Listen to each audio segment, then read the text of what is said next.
Welcome to A Year of War and Peace. I'm your host, Brian E. Denton. A Year of War and Peace is a daily, year-long, chapter-by-chapter reading of and meditation on Leo Tolstoy's epic novel, War and Peace. In these videos and podcasts, you'll be treated to a free reading of one chapter per day of the novel, plus a reflective essay I've written individually tailored to that day's chapter. These readings are offered for free, though if you'd like to support me, you can do so in one of three ways. First, you could purchase my ebook, A Year of War and Peace. It features the entire novel, plus all of my reflective essays, and it's only $2.99 on Amazon.com. You could also become a patron at patreon.com/BrianEDenton. If you sign up there, you'll receive a sonnet once a month, plus a link to an ebook of my collected sonnets. Finally, if you like, you can make a one-time donation to my PayPal account. The email there is brianedenton@gmail.com. You can also use that email to contact me. I'd be happy to hear from you. Your support is greatly appreciated. Today's reading and reflection is on Chapter 107. Chapter 107. While waiting for the announcement of his appointment to the committee, Prince Andrew looked up his former acquaintances, particularly those he knew to be in power and whose aid he might need. In Petersburg, he now experienced the same feeling he had on the eve of battle, when troubled by anxious curiosity and irresistibly attracted to the ruling circles where the future, on which the fate of millions depended, was being shaped.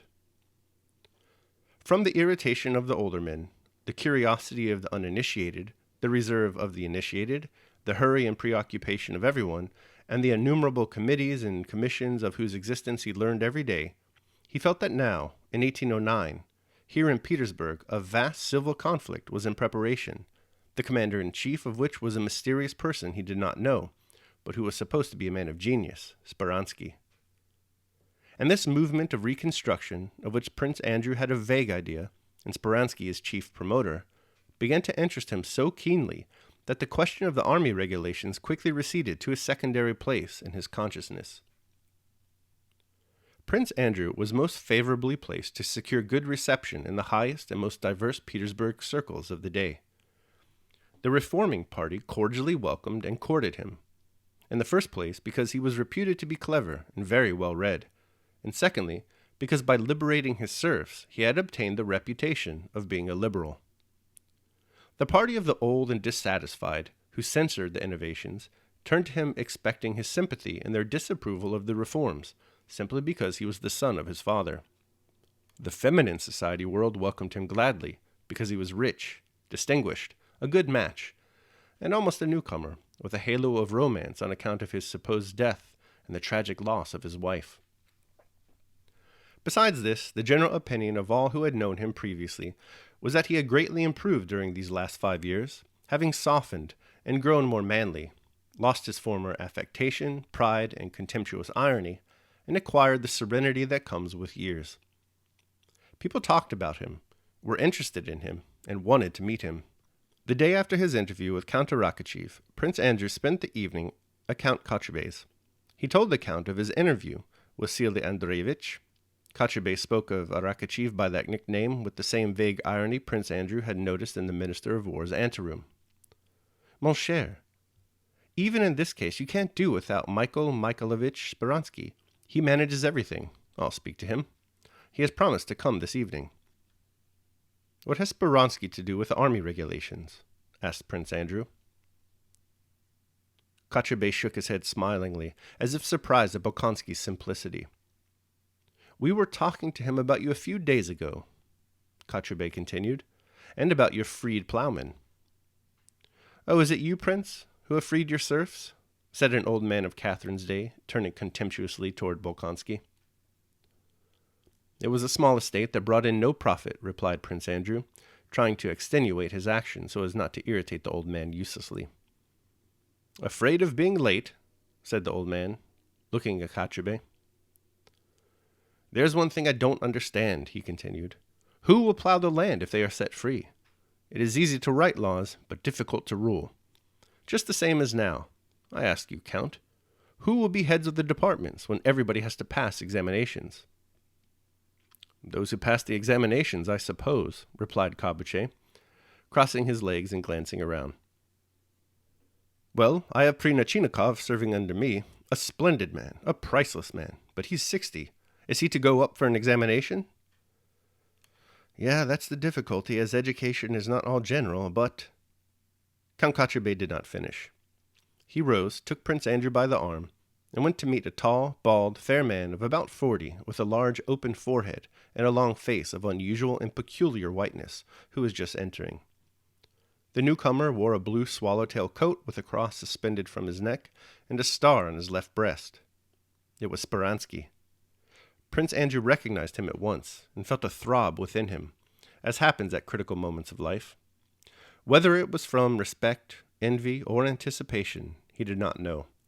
Speransky's whole figure was of a peculiar type that made him easily recognizable. In the society in which Prince Andrew lived, he had never seen anyone who, together with awkward and clumsy gestures, possessed such calmness and self-assurance. He had never seen so resolute yet gentle an expression as that in those half-closed, rather humid eyes, or so firm a smile that expressed nothing. Nor had he heard such a refined, smooth, soft voice. Above all, he had never seen such delicate whiteness of face or hands which were broad, but very plump, soft, and white. Such whiteness and softness Prince Andrew had only seen on the faces of soldiers who had been long in hospital. This was Speransky, Secretary of State, reporter to the Emperor, and his companion at Erfurt, where he had more than once met and talked with Napoleon. Speransky did not shift his eyes from one face to another as people involuntarily do on entering a large company, and was in no hurry to speak. He spoke slowly, with assurance that he would be listened to, and he looked only at the person with whom he was conversing. Prince Andrew followed Speransky's every word and movement with particular attention. As happens to some people, especially to men who judge those near to them severely, he always, on meeting anyone new, especially anyone whom, like Speransky, he knew by reputation, expected to discover in him the perfection of human qualities. Speransky told Kolbusche he was sorry he had been unable to come sooner, as he had been detained at the palace. He did not say that the emperor had kept him, and Prince Andrew noticed this affectation of modesty. When Kochubey introduced Prince Andrew, Speransky slowly turned his eyes to Bolkonsky with the customary smile and looked at him in silence. "I am very glad to make your acquaintance. I had heard of you, as everyone has," he said after a pause. Kochubey said a few words about the reception Arakcheyev had given Bolkonsky. Speransky smiled more markedly. "The chairman of the Committee on Army Regulations is my good friend, Monsieur Magnitsky," he said, fully articulating every word and syllable. "And if you like, I could put you in touch with him." He paused at the full stop. "I hope you will find him sympathetic and ready to cooperate in promoting all that is reasonable."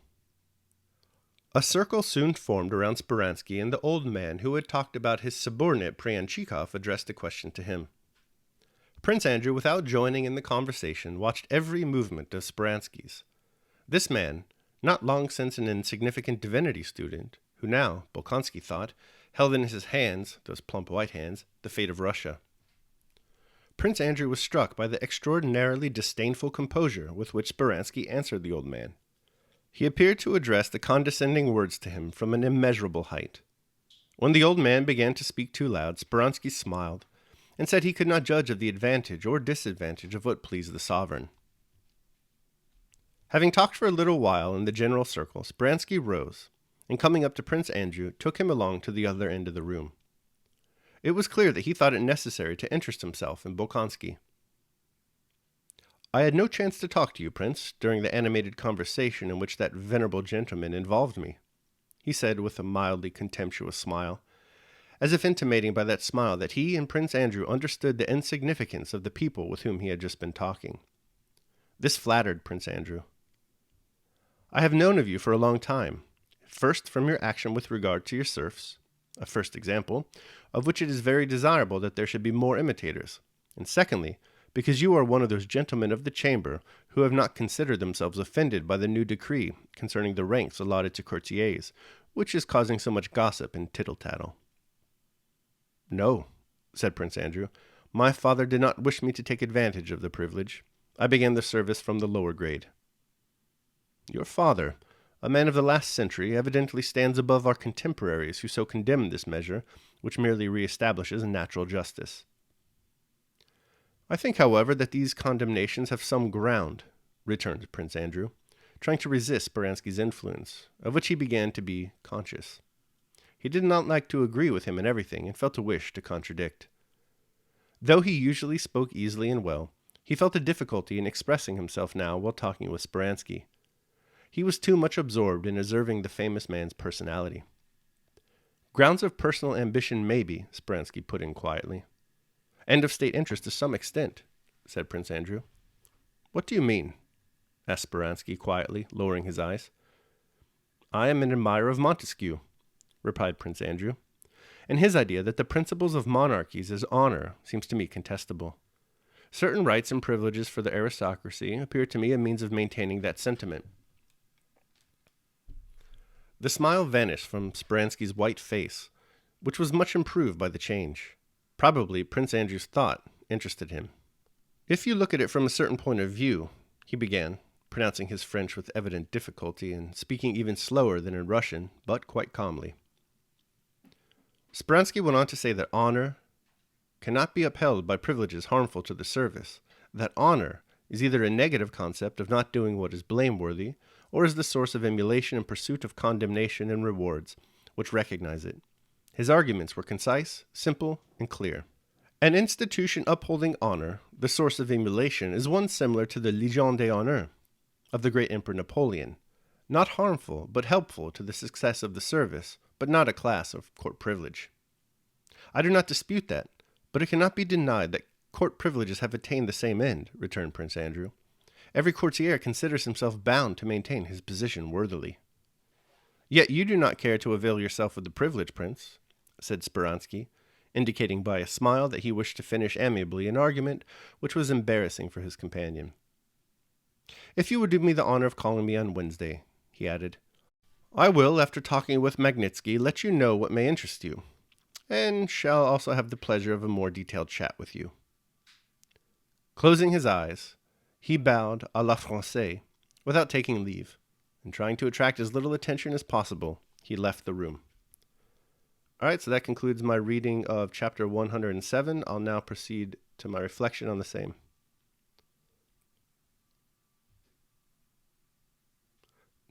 A Year of War and Peace, day 107. Conform to the nature of which you are a part. Prince Andrew Bolkonsky is a man who gets things done. This fact has placed him in a favorable position for his re-entry into Petersburg society. The liberal reformers like him because he has freed his serfs and has a reputation of intelligence and wisdom. Even the elder party, the old guard who disapprove of these reforms, wants to get to know him better because he is his father's son. The women want his company because, well, he's rich and single. In short, he's desired not only due to his family ties, but also because of his personal accomplishments.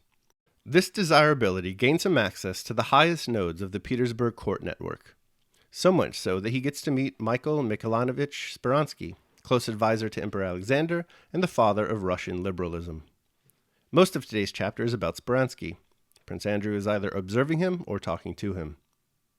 What we see is typical Andrew, insightful, tough, and decisive.